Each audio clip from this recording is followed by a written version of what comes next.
म्हणून हे काही जरी असलं ते समाजाला घातक असलेले लोक आहेत. बरोबर आहे संजयजी, मी आपल्याकडे येतोच पुन्हा एकदा. भाजपचे नेते संजय केणेकर देखील आपल्यासोबत आहे. संजयजी, पाळमुळं खणून जर आपण काढायचं म्हटलं तर छत्रपती संभाजीनगरमध्ये घडलेला आजचा हा अतिशय धक्कादायक प्रकार म्हणावा लागेल.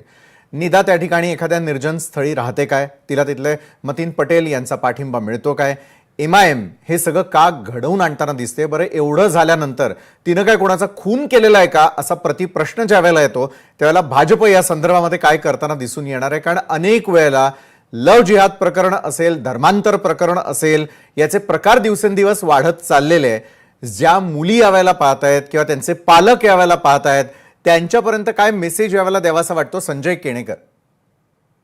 खरं तर मी पालकमंत्र्यांच्या भूमिकेचं समर्थन करतो.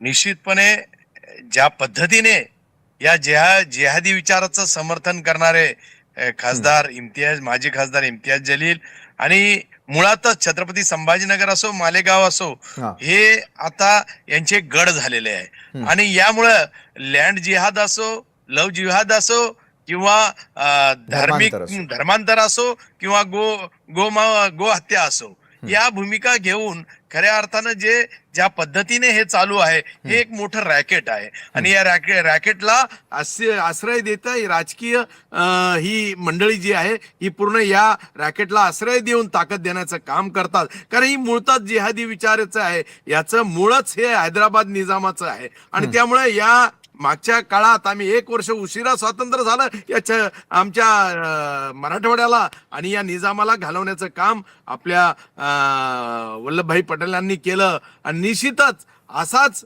खऱ्या अर्थानं हे सरकार यांचं सरकार आहे, मुख्यमंत्र्यांचं. आणि त्यामुळे अशा मनोवृत्तीला ठेचून काढण्याचं काम आम्ही निश्चित करणार आहे. आणि मुसक्या आवळून खऱ्या अर्थानं जेलमध्ये बंद करण्याचं कामही चालू आहे. आणि त्यामुळे आम्ही काही खपवून घेणार नाही. ज्या पद्धतीने आमचं लक्ष पूर्णपणे संभाजीनगरच्या कान्याकोपऱ्यात आहे. आणि त्यामुळे निश्चितपणे पालकमंत्र्यांच्या बोलण्याचं मी समर्थन करतो. मुख्यमंत्री या सगळ्यांचे खऱ्या अर्थाने डोके ठेचून काढतील याची शाश्वती आम्हाला आहे. आणि निश्चितपणे ज्या पद्धतीने हे लव जिहादचं आणि धर्मांतरांचं काम चालू केलेलं आहे आणि याच्यामध्ये जी MIM ची राजकीय मंडळी गुंतलेली आहे त्या मंडळीला सुद्धा घरी पाठवून देण्याचं काम हे सरकार करेल.